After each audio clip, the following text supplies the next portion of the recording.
नमस्कार, मैं हूं पुण्य प्रसून वाजपेयी। दस्तक में आपका स्वागत है। संक्रांति काल की वेला में अगर संकट हो तो सियासी तौर पर कुछ लकीरें खिंचती हैं, जरूर दिखाया जाएगा। लेकिन इन सब के बीच दिल्ली का चुनाव बड़ा रोमांचकारी होते चला जा रहा है। दस्तक इसकी भी होगी, लेकिन पहले तीन तस्वीर। इन तीन तस्वीर में शशि थरूर खामोश रहे, मीडिया पीछा करता रहा, बुलवाना चाहता था, वो कुछ नहीं बोले, गाड़ी में बैठे और रवाना हो गए। लगभग भागते दौड़ते हुए पहुंचे वहां तक और वो खामोश ही रहे। केंद्रीय मंत्री फंस गए, मुख्तार अब्बास नकवी साहब।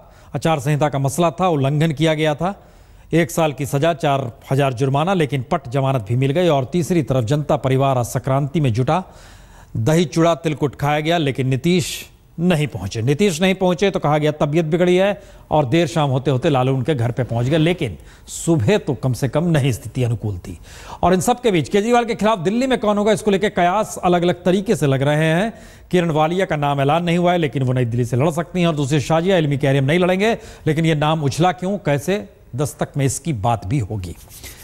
तो इन परिस्थितियों के बीच सवाल दिल्ली का है कि शह कौन किसको देने की स्थिति में है, और किस तरीके से जुबानी जंग, शह मात ना कहिए, मात तो जनता को तय करना है कि मात वो किसे दे। शह का ही खेल चल रहा है, और ये शह बिना मात वाला है, क्योंकि इसमें एक दूसरे पर आरोप प्रत्यारोप और पता नहीं क्या क्या होने वाले हैं।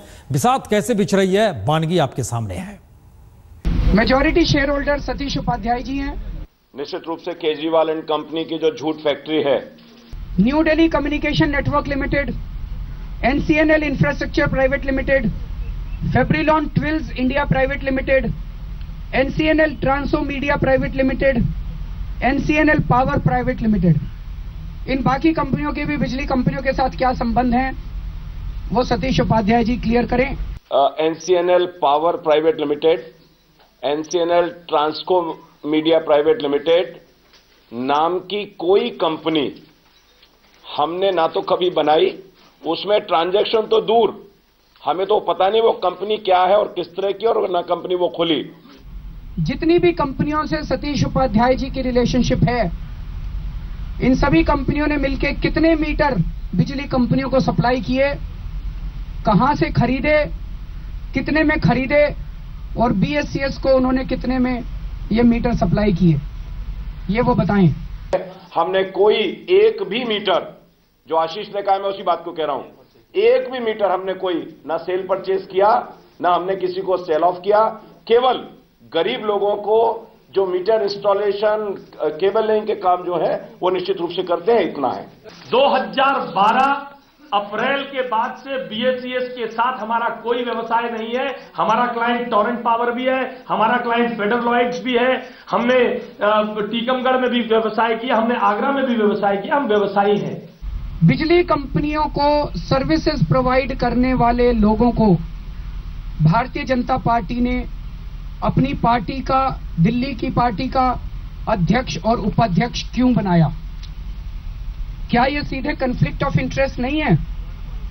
अध्यक्ष बनने के बाद मैंने अपनी, चूंकि राजनीति कर रहा हूं, सभी कंपनियों से ऑफिशियली मैंने रिजाइन भी किया है, क्योंकि दोनों काम एक साथ नहीं कर सकते आप, क्योंकि उस पर मेरे इंटरेस्ट का सवाल लगेगा। 6 कंपनियों के नाम, 2 कंपनियों पर आपत्ति, लेकिन सवाल सिर्फ इतना भर नहीं है कि शह किसे कौन दे रहा है। और यह सिलसिला यहां रुका भी नहीं, इसके बाद क्या हुआ ये हम आपको बतलाएंगे और दोनों सुनाएंगे भी। लेकिन इन सब के बीच दिल्ली की जो बिसात बिछ रही है, इसमें अपने अपने तरीके से हर कोई चाहता है सामने वाला शख्स केंद्र में खड़ा हो जाए। क्या यह माना जाए प्रधानमंत्री मोदी या मोदी की विकास यात्रा दिल्ली चुनाव के बीच में होगी, या यह माना जाए कि केजरीवाल और 49 दिनों की सरकार इस चुनाव के बीच में आकर खड़ी हो गई है? रिपोर्ट देखिए। प्रधानमंत्री नरेंद्र मोदी ने केजरीवाल को अराजक करार देते हुए जंगल जाने की नसीहत क्या दी?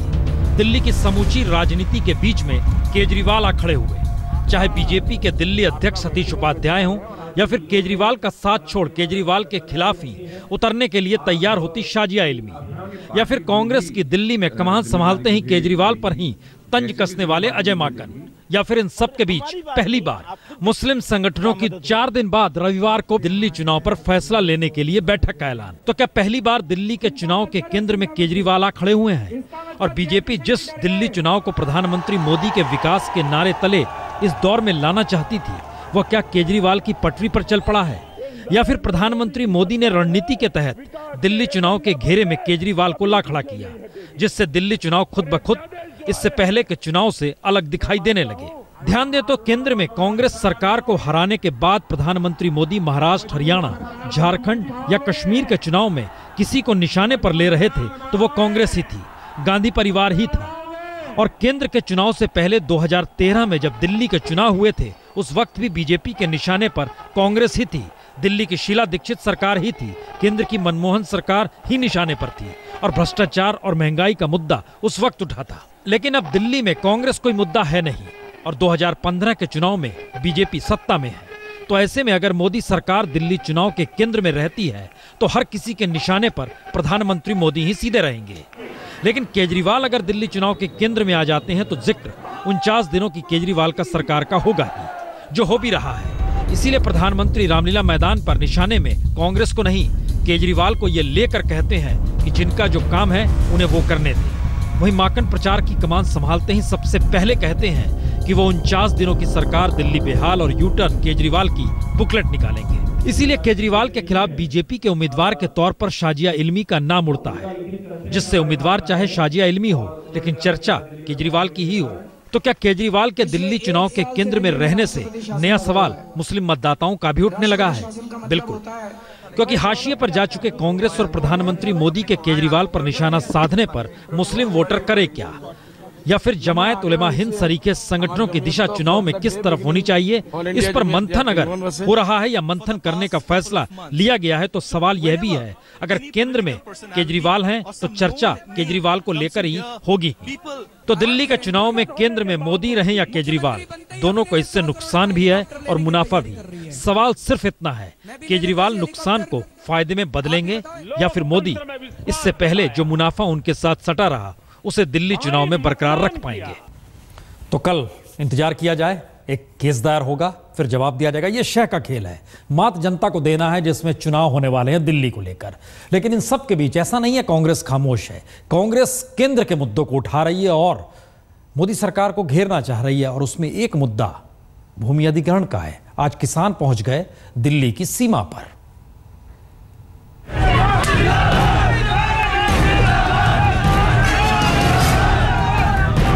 दिल्ली की सीमा पर किसानों के इस विरोध ने जतला दिया कि दिल्ली चुनाव के साथ साथ खुद को जीवित करने की भी कांग्रेसी कवायद शुरू हो गई है। हम ये संघर्ष करेंगे और सरकार को हमारी आवाज सुनना ही होगा। हालांकि ये किसान दिल्ली से सटे नोएडा के भट्टा परसौल से निकले और मोदी सरकार के भूमि अधिग्रहण का विरोध करने के लिए पंचायत सड़क पर ही लगाकर बैठ गए। असर यही हुआ कि दिल्ली नोएडा सड़क ठप हो गई। लेकिन यहीं से कांग्रेस को अपनी फूकी हुई जान में कुछ फूक आती हुई भी दिखाई दी और किसानों को साथ खड़ा कर बाहरी दिल्ली की विधानसभा सीटें भी दिखाई दी।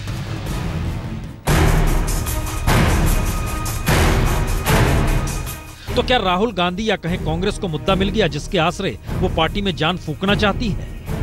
और सवाल यही है कि क्या भूमि अधिग्रहण अध्यादेश के आसरे जमीन पर रेंगती कांग्रेस को ऑक्सीजन मिल सकती है?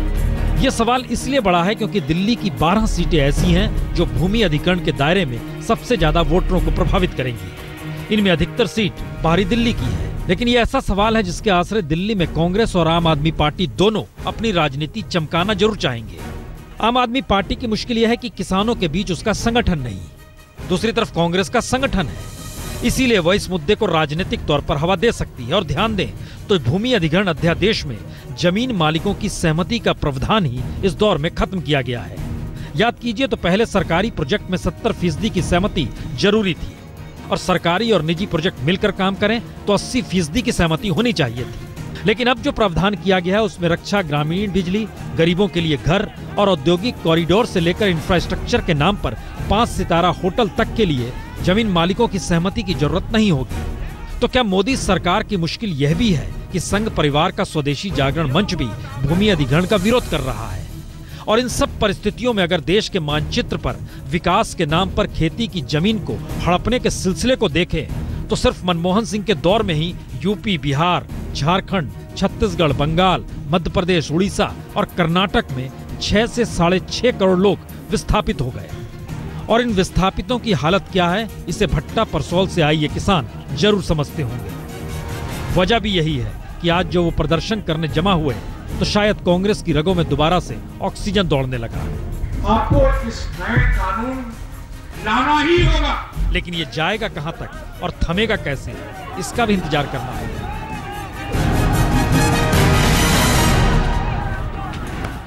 तो विकास की धारा और तेज होगी। जमीन खेती की अब वो बहुत फसली मायने भी नहीं रखती है। विकास और इंफ्रास्ट्रक्चर के लिए कोई भी जमीन ली जा सकती है, लेकिन इन सब के बीच किसानों के जहन में सवाल क्या है?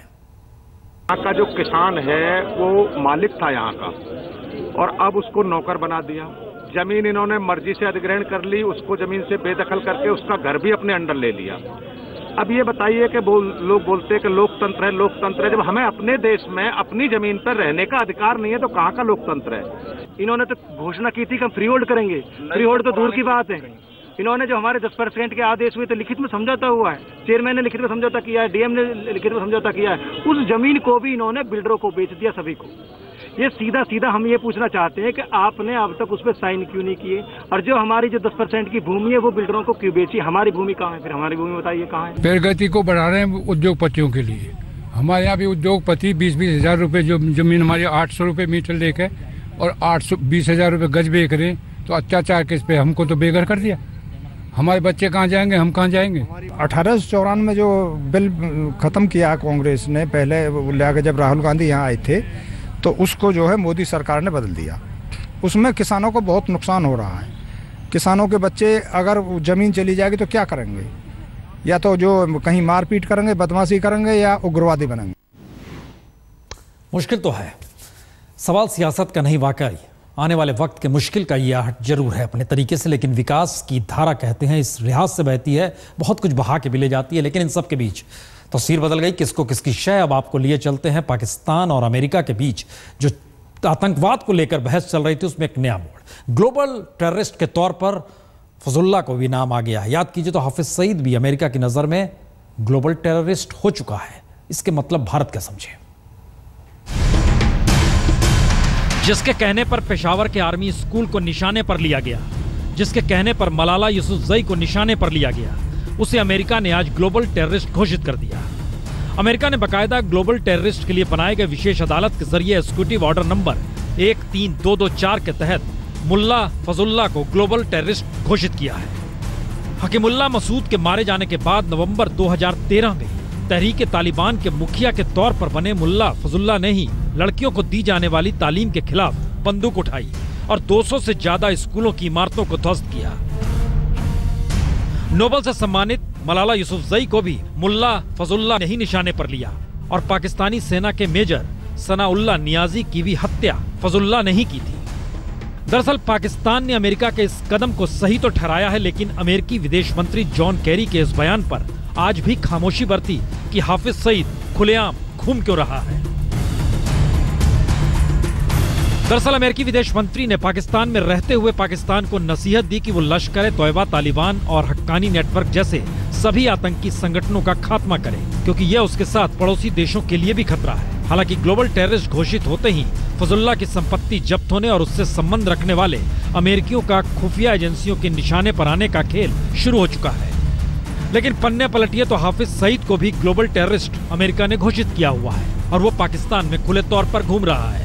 उस वक्त भी पाकिस्तान ने हाँ से हाँ ही मिलाई थी अमेरिका की, और इस वक्त भी वो हाँ से हाँ ही मिला रहा है। इसलिए सवाल दोहरा है कि अगर पाकिस्तान की जमीन से आतंकी कार्रवाई होती है तो ऐसे में भारत करे क्या?